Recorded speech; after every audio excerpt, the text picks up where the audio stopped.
I love talking with passionate business owners. Their enthusiasm is irresistible, their knowledge is invaluable, and their wisdom holds the keys to transforming your passion into a successful business. As a marketing strategist, I help people around the world innovate and grow their business. I'm Jay Hamilton Roth, and this is Business with Passion. Today's episode features guests who created businesses as a synergy of their individual talents. Jessica Prentice had a vision for a community-supported kitchen, so she gathered together 4 other people with complementary skills and similar dreams to launch Stone Hearth. We call ourselves a community-supported kitchen, and it's a new model that we're developing and figuring out as we go along, really. But the idea is inspired by community-supported agriculture. So community-supported agriculture took the idea that it was becoming increasingly hard for small farms to survive and combined that with the idea that communities need farms. And so what if the community came together and supported the farm to be there? And what happened was that people started subscribing to local farms and then getting a weekly box of produce. That idea has now been used to inspire all kinds of things, community-supported fisheries, community-supported bakeries, and we were the first community-supported kitchen. Now there's just starting to be a few out there.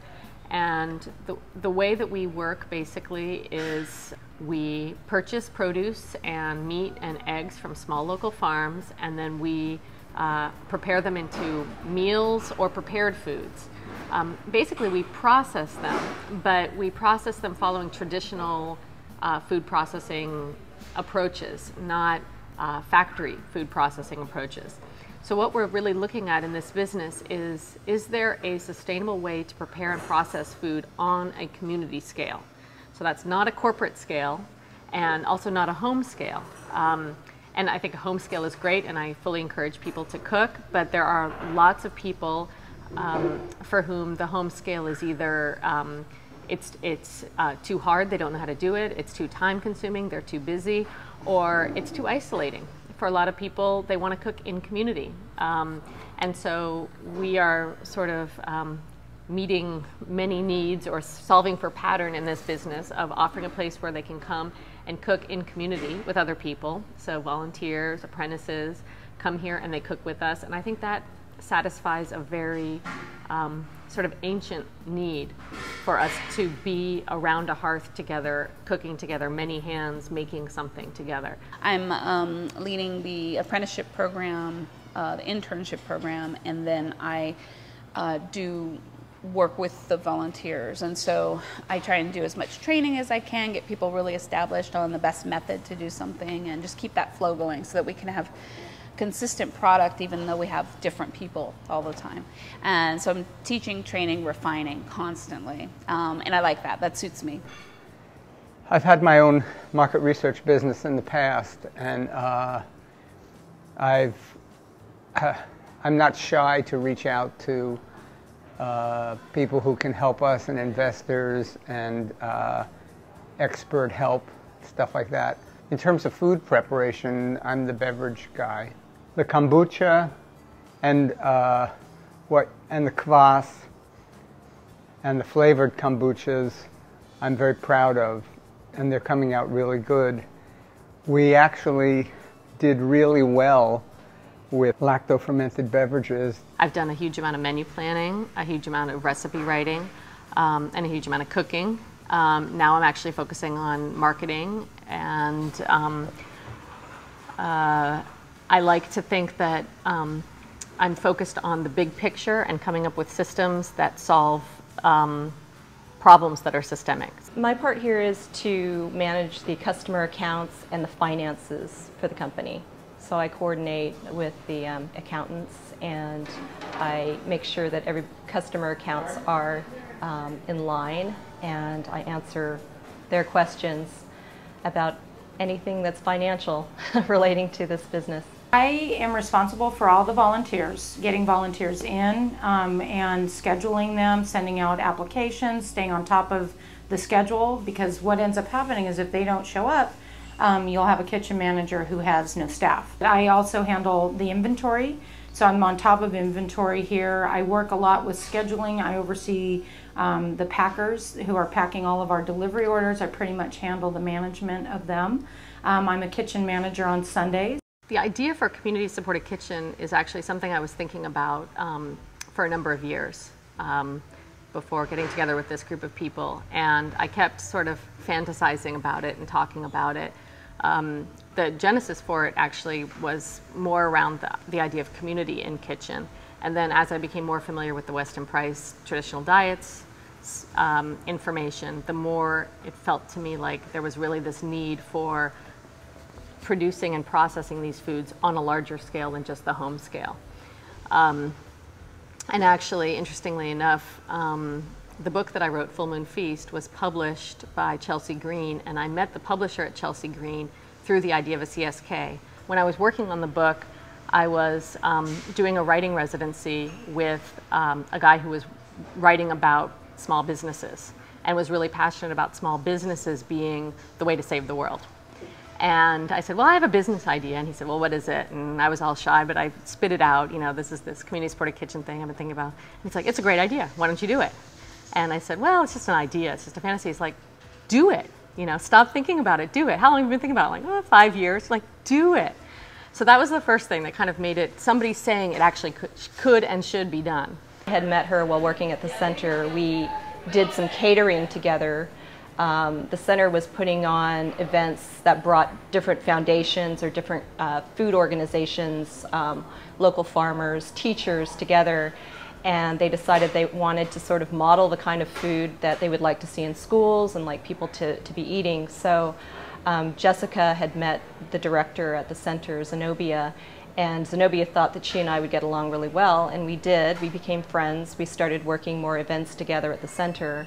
And then eventually she started talking to me about this idea of a CSK, or community supported kitchen. I met Jess, and one of the things that I loved that she was doing was that when she was catering, she was recycling. And I'd worked with a lot of catering companies, a lot of private chefs in San Francisco, and I thought that was just really cool. And so I worked a couple parties with her, and so she invited me to help her at the Pioneers. And so I was a vegetarian, and she gives me this book, Nourishing Traditions, and tells me, you know, go home and read this tonight, and then I'll talk to you. This is why we're here. And I read through it, and a lot of things that really interested me were things that reminded me so much of my grandmother.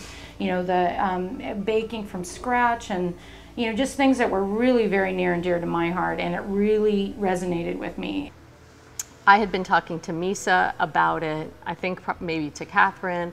I had met Porsche a year or two before because I talked to somebody else about the idea, and she said, oh, you should meet Porsche, and connected us up. She actually introduced me to Jessica Prentice and said, hey, you know, we should all have tea. She has a lot of the same ideas that you do about food. Because I'm always, even though I was working as a manager at the Pasta Shop, I was always talking about, yeah, I'm going to open a business. I'm going to do this. I'm going to do that. And, you know, so I always had that in my mind. And I always thought of needing a team, that I'm not a solo player. It was Larry who sent me an email saying, I would love to be, I would love somebody to start a Weston Price restaurant, and I would like to be an investor. So I had the idea that Larry had a lot of money. So I set up lunch with him. I went over to his house for lunch, and I said, you know, I actually don't have any interest in doing a restaurant. I've worked in restaurants, but I have this community supported kitchen idea. And I sort of pitched the idea to him, again, thinking he was really wealthy and was going to be like the money behind the idea. And he started to cry when I told him the idea. He was just so excited and so moved. And he said, well, let's do it. And I was like, well, it's just an idea, you know, and I've been talking to all these different people. And he's like, well, get us all together. And he really was a lot of the impetus for me, like saying, okay, we're going to have a meeting, and I'm going to pitch this idea to the group. It was 6 people that got together originally at my place, and we had dinner. We talked about the idea of this business. Everybody was ready for a change. So that's basically how this came about. 5 of us decided that night that we were in, and we were really excited about it, and we thought about all the possibilities, and we decided to start planning. And we weren't going to tell anyone about it at the beginning. We were going to keep it a secret. And we started planning on a monthly basis. and at a different house every time. Someone would prepare a meal, and we kind of were feeling each other out, I guess, on our culinary skills. We just kept meeting, first of all, every couple of weeks, and then starting every week for a year, until by the end we had a business plan and we had a kitchen and we incorporated and we started. Within a year, we had all quit our full-time jobs and started working together. We have this opportunity here to create a new kind of institution, a new kind of business, a new model that hasn't ever existed before. And we live in a very individualistic society, and so many of the solutions that were offered for health problems or for environmental problems are personal choice things. But let's figure out an entirely new way for communities to feed themselves and to support local farms and to create local food systems where each piece is a good piece, from the waste to the growing, to the preparation and processing, to the consumption, and then the return of jars. All of it is, it's still to me a beautiful vision to create that kind of integrated system. I think it's amazing the degree of unity that we have around what we would like the business to succeed at doing. We might have disagreements around exactly how to get there.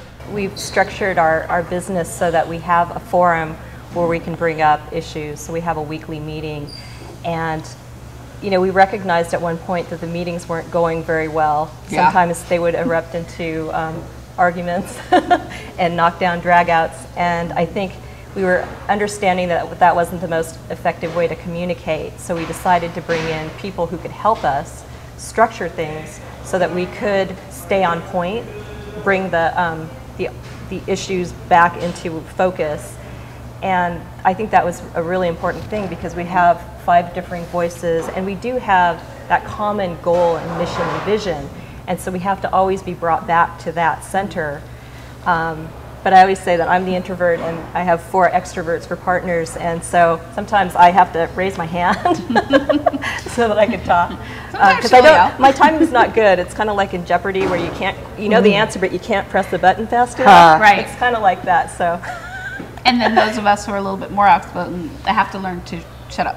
I do think that each one of us over the past 4 years has just grown very intensely, and it's like a relationship, it's like a marriage, it's like a family. It's not easy, but if you really engage your whole self, you can become a different person than the person you were when you started.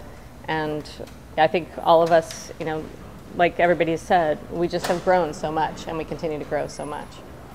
I sometimes say this business runs on love, and I really believe that. It's definitely not money that motivates us. I mean, we are trying to work on the bottom line, but I think that there's an energy to love that fuels us all, and helps us to keep doing what we're doing. And it's among us, and then it's among all the people in the kitchen as well.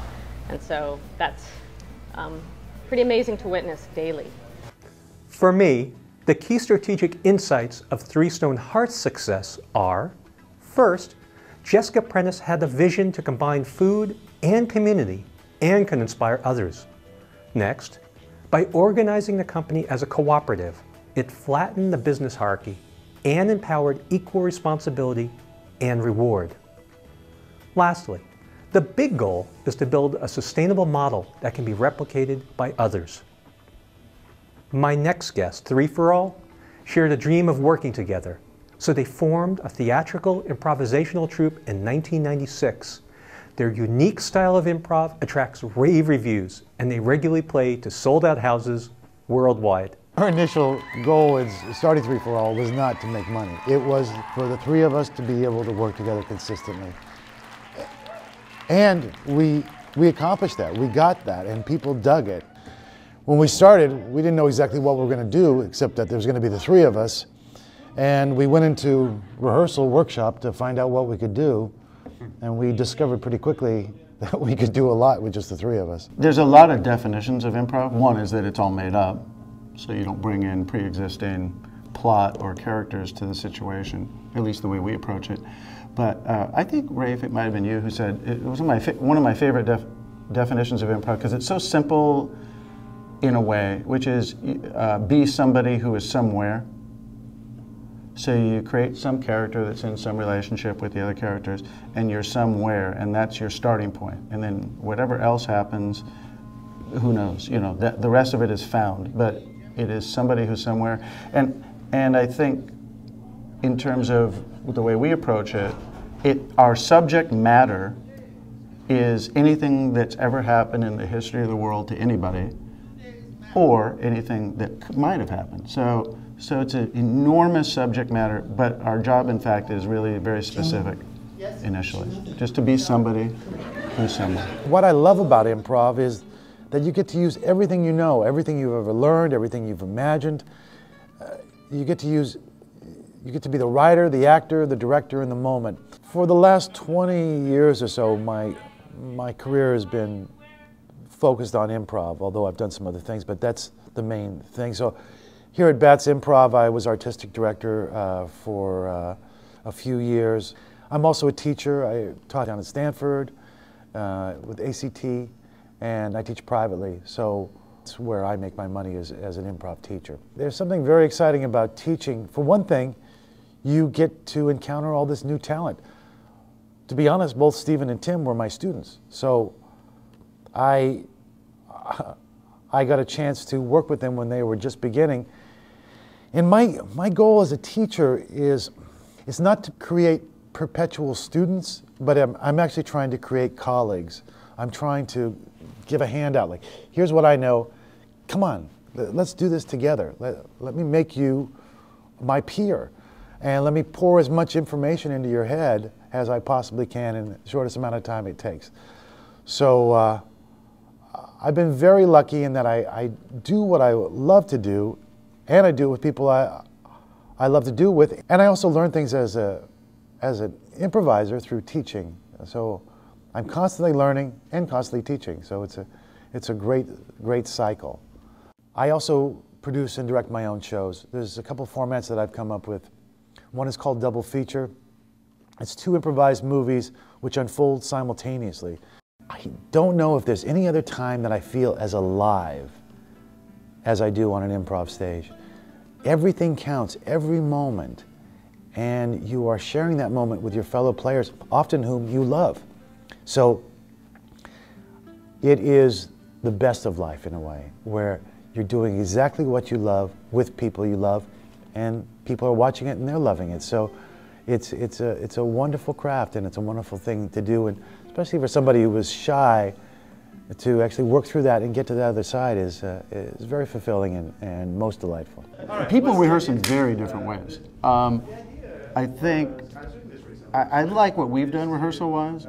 We don't overanalyze stuff that we do in rehearsal. We just get together, have a workout, we do a bunch of scenes, and sometimes various ones of us will take charge for an hour or something and say, let's work on this thing, I've been wanting to do this, let's work on how we play women, let's work on different characters, let's work on our wares, and things like that. Sometimes we'll do that, but you know, I think we goof around in certain ways as much as any group I've known. Like, we'll play ball, this game we play where we just hit a ball in the air, for 2 hours in a 3-hour rehearsal if we want to. Well, let's go, let's not do any scene work, let's just do this.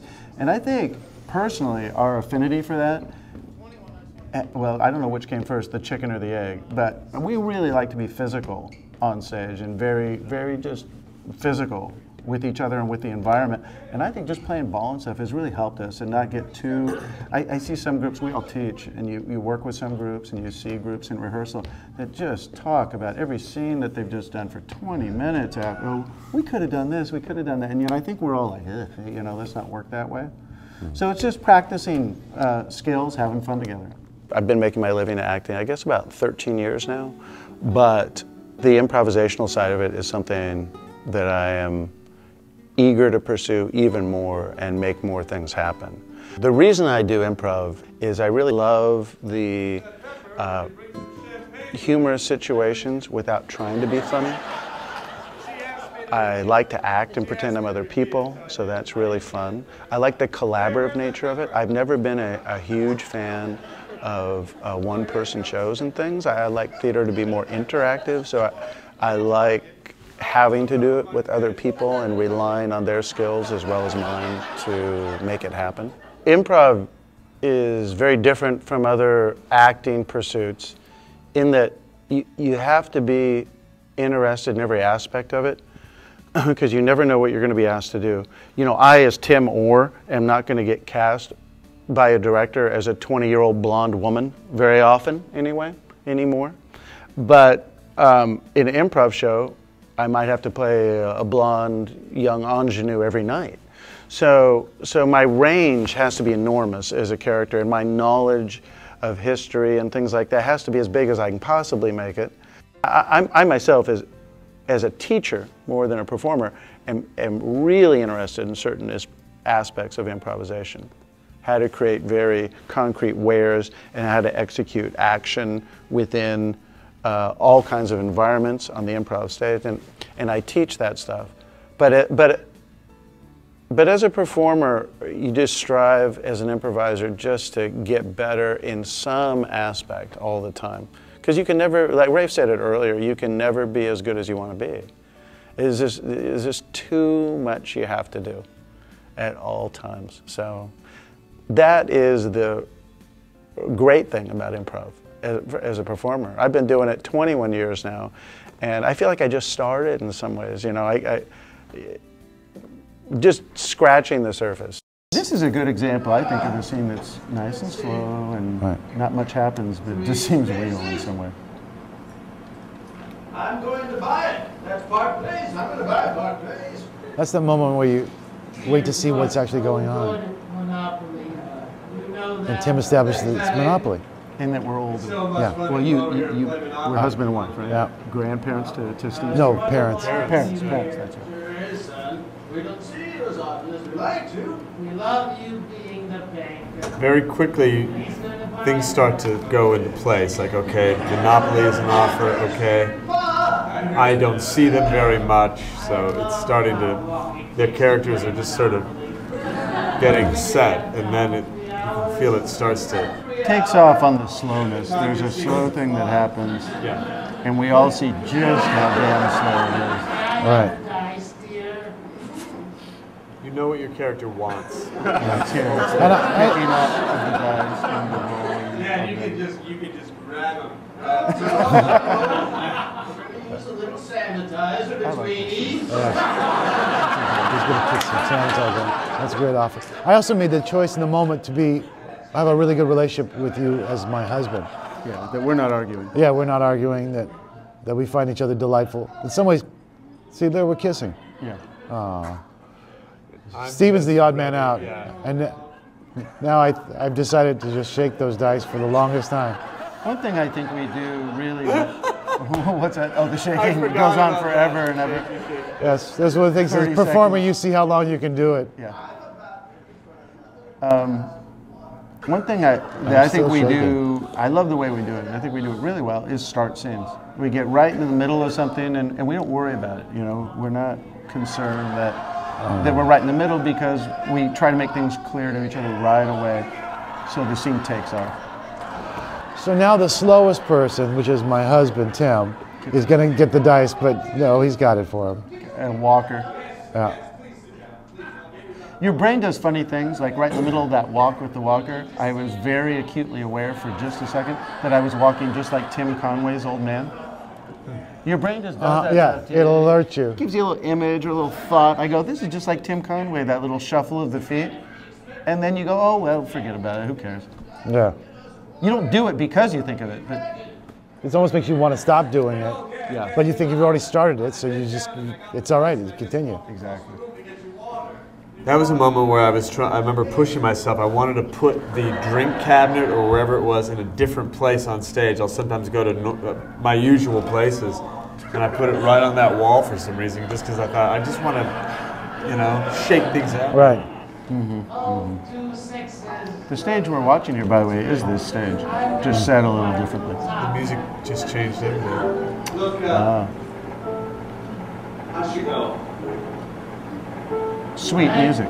It's an offer right there from the musician. Scene's been very funny, and he pulls it into kind of a serious family. I have dinner for you. Serious, maybe, but Is it because you're losing? I had to be dragged into improv because I thought it was about being fast and funny and smart, and I didn't think I was fast enough, smart enough, or funny enough, you know, to hang with the people that I was watching in San Francisco in my formative years, because I was watching the likes of Rafe and Brian Lohman and Michael McShane and Regina Saisi and Barbara Scott, and I was watching these people from the audience, and I thought,